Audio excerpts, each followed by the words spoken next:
सुनो सुनावा पाठ पढ़ावा, आओ बच्चों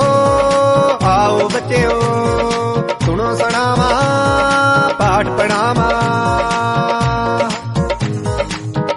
सुन के हुंदा पूरा याद सैंस पंजाबी अते हिसाब, ओ लगे अंग्रेजी भी प्यारी हिंदी समाजिक पढ़ लो सारी। चंगियां गल्लां गीत भी गावा, सुनो सुनावा पाठ पढ़ावा, सुनो सुनावा पाठ पढ़ावा। दुआबा रेडियो।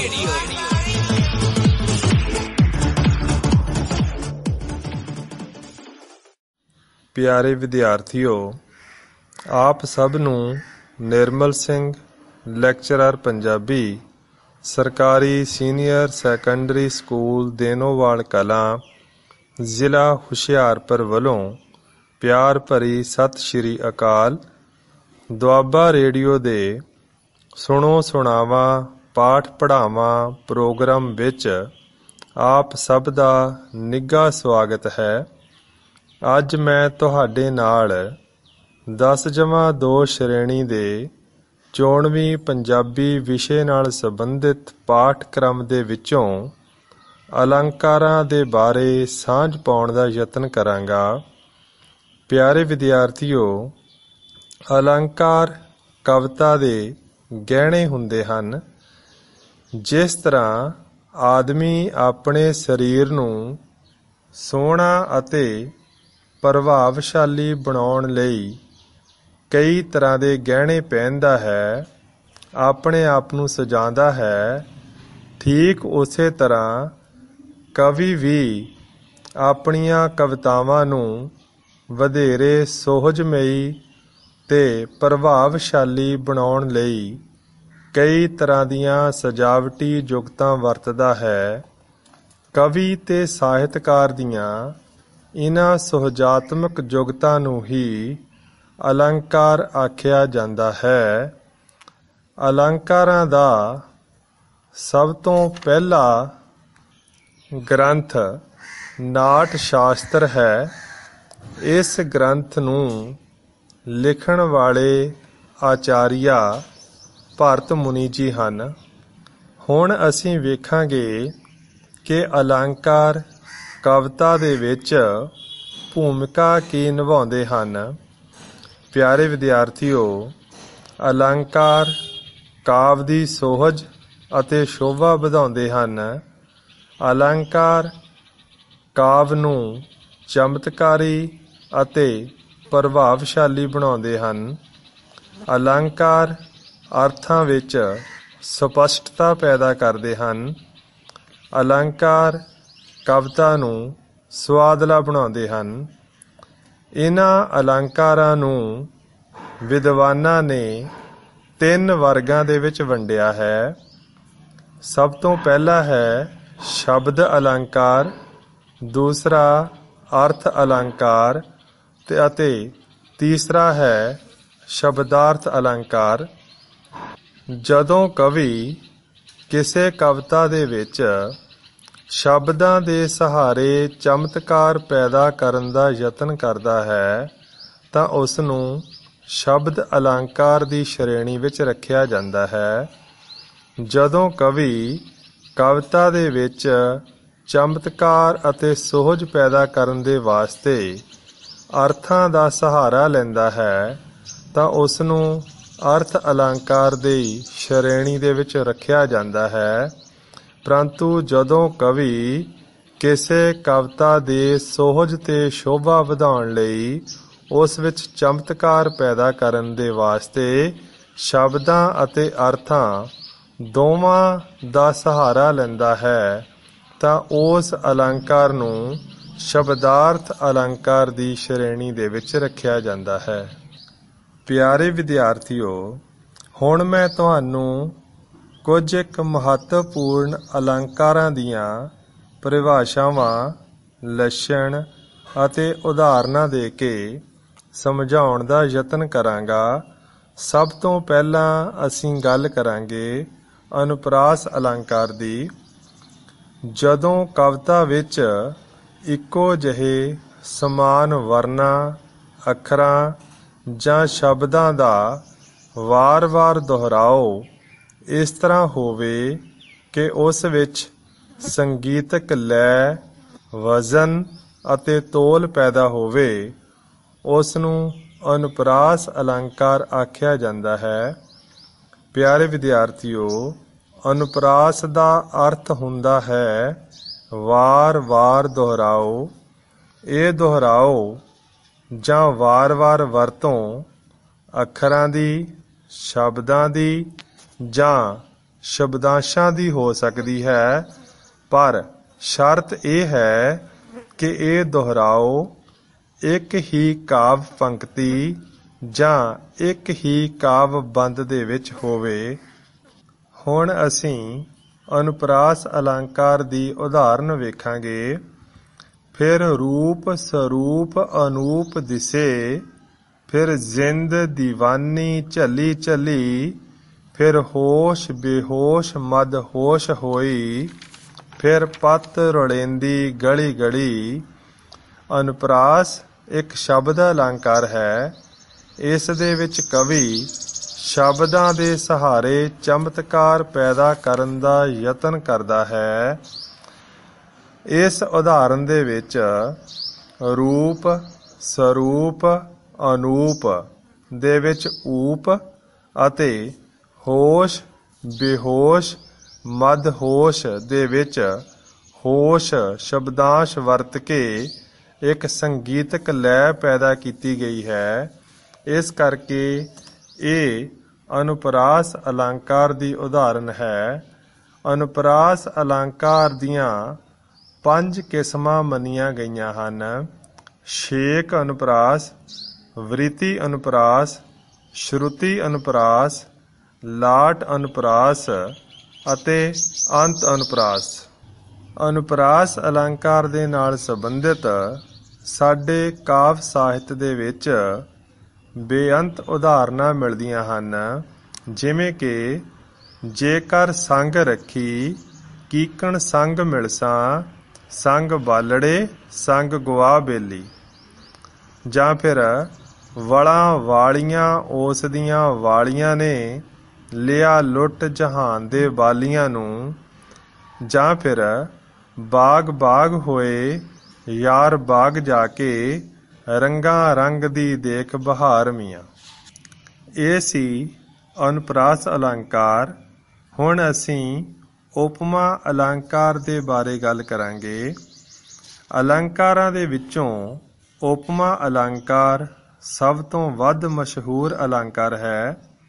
ਪੰਜਾਬੀ ਦੇ ਵਿੱਚ ਉਪਮਾ ਦਾ ਆਮ ਅਰਥ ਜਸ, ਕੀਰਤੀ, ਵਡਿਆਈ, ਪ੍ਰਸ਼ੰਸਾ ਆਦਿ ਲਿਆ ਜਾਂਦਾ ਹੈ।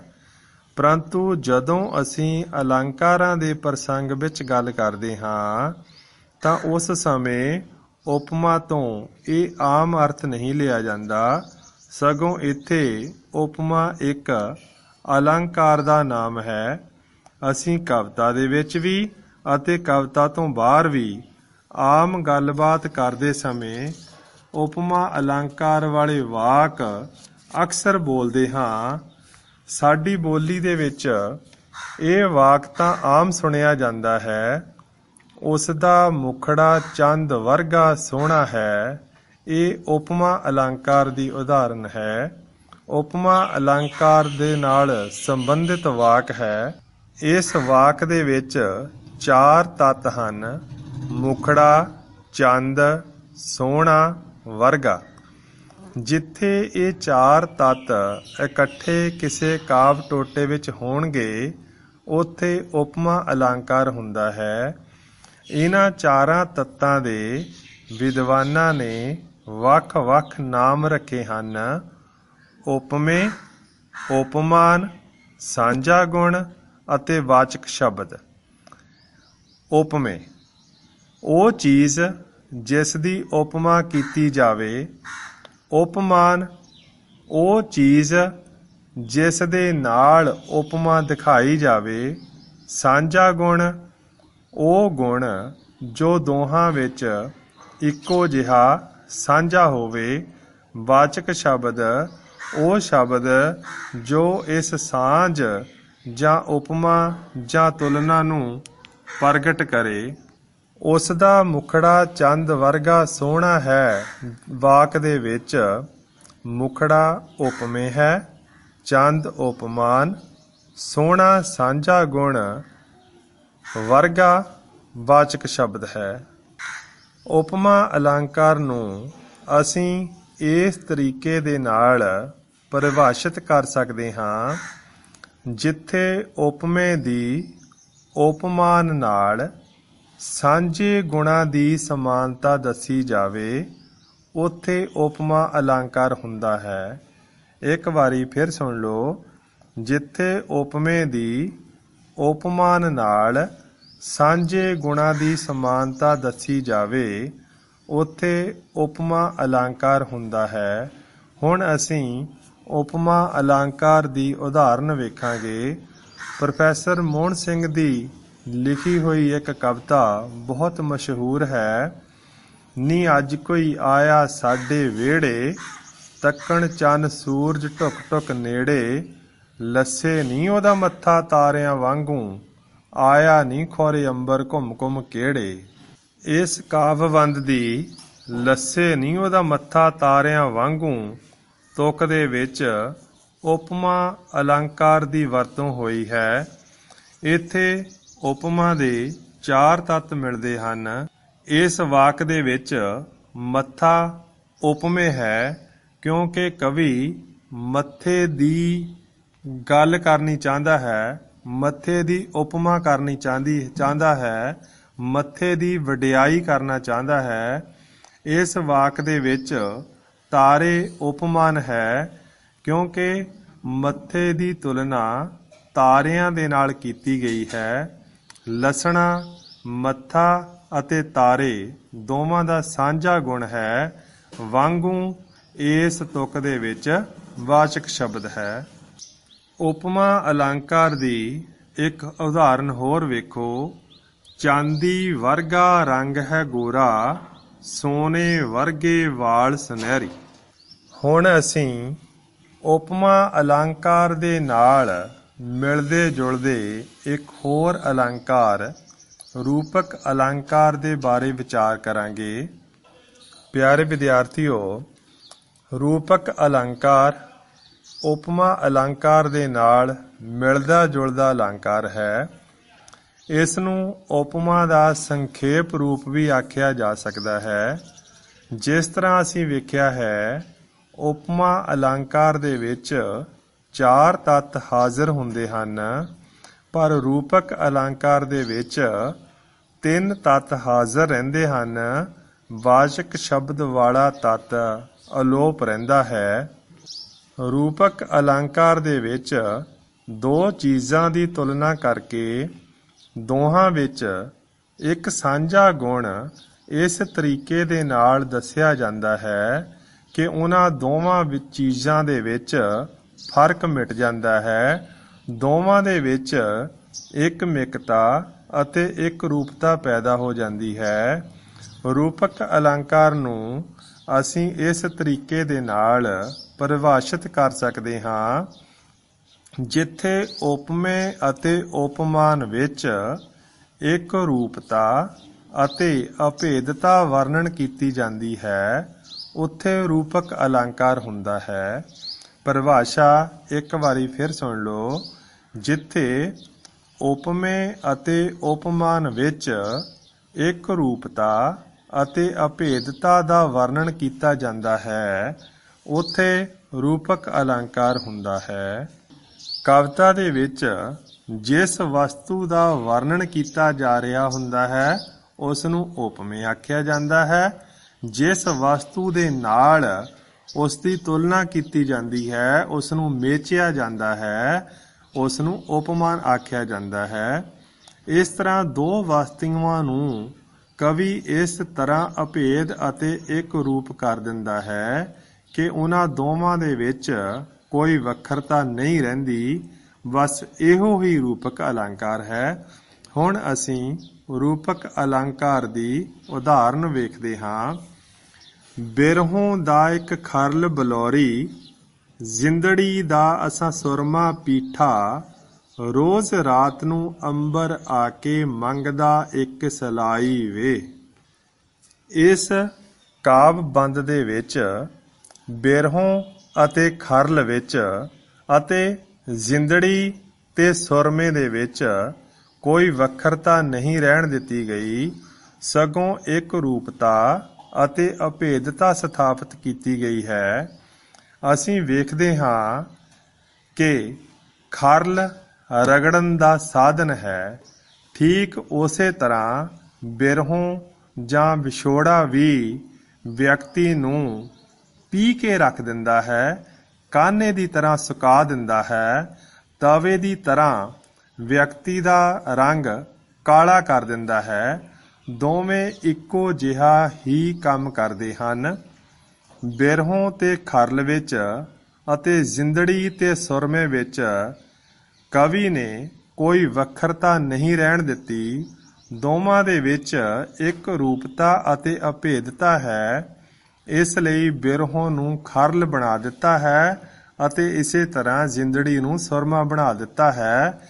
ਇਉਂ ਬਿਰਹੋਂ ਨੂੰ ਖਰਲ ਦਾ ਰੂਪ ਦੇਣ ਕਰਕੇ ਇਹ ਰੂਪਕ ਅਲੰਕਾਰ ਦੀ ਇੱਕ ਬਹੁਤ ਹੀ ਉੱਚ ਕੋਟੀ ਦੀ ਉਦਾਹਰਨ ਹੈ। ਹੁਣ ਅਸੀਂ ਸ੍ਰੀ ਗੁਰੂ ਨਾਨਕ ਦੇਵ ਜੀ ਦੀ ਬਾਣੀ ਦੇ ਵਿੱਚੋਂ ਰੂਪਕ ਅਲੰਕਾਰ ਦੀ ਉਦਾਹਰਨ ਵੇਖਦੇ ਹਾਂ। ਪਵਨ ਗੁਰੂ, ਪਾਣੀ ਪਿਤਾ, ਮਾਤਾ ਧਰਤ ਮਹਤ, ਦਿਵਸ ਰਾਤ ਦੋਏ, ਦਾਈ ਦਾਇਆ, ਖੇਲੈ ਸਗਲ ਜਗਤ। ਇਸੇ ਤਰ੍ਹਾਂ ਪ੍ਰੋਫੈਸਰ ਮੋਹਨ ਸਿੰਘ ਦੀ ਇੱਕ ਕਵਿਤਾ ਦੇ ਵਿੱਚੋਂ ਇੱਕ ਹੋਰ ਉਦਾਹਰਨ ਤੁਹਾਡੇ ਰੂਬਰੂ ਕਰਦੇ ਹਾਂ। ਚਿੱਟੇ ਚਾਨਣ ਦਾ ਦੁੱਧ ਡੁੱਲਿਆ ਤੇ ਮਟਕੀ ਭੱਜੀ ਹਨੇਰੇ ਦੀ, ਛੱਡ ਰਾਤਾਂ ਦੀਆਂ ਹਕਾਇਤਾਂ ਨੂੰ, ਕੋਈ ਗੱਲ ਕਰ ਨਵੇਂ ਸਵੇਰੇ ਦੀ। ਪਿਆਰੇ ਵਿਦਿਆਰਥੀਓ, ਅੱਜ ਦੇ ਇਸ ਲੈਕਚਰ ਦੇ ਵਿੱਚ ਅਸੀਂ ਅਨੁਪਰਾਸ ਅਲੰਕਾਰ, ਉਪਮਾ ਅਲੰਕਾਰ ਅਤੇ ਰੂਪਕ ਅਲੰਕਾਰ ਦੇ ਬਾਰੇ ਚਰਚਾ ਕੀਤੀ ਹੈ। ਤੁਸੀਂ ਇਹ ਤਿੰਨ ਹੀ ਅਲੰਕਾਰ ਆਪਣੀਆਂ ਕਾਪੀਆਂ ਦੇ ਉੱਤੇ ਲਿਖ ਲੈਣੇ ਹਨ ਅਤੇ ਯਾਦ ਵੀ ਕਰਨੇ ਹਨ। ਅਖੀਰ ਦੇ ਵਿੱਚ ਆਪ ਸਭ ਦਾ ਅਤੇ ਦੁਆਬਾ ਰੇਡੀਓ ਦਾ ਤਹਿ ਦਿਲੋਂ ਧੰਨਵਾਦ। ਦੁਆਬਾ ਰੇਡੀਓ।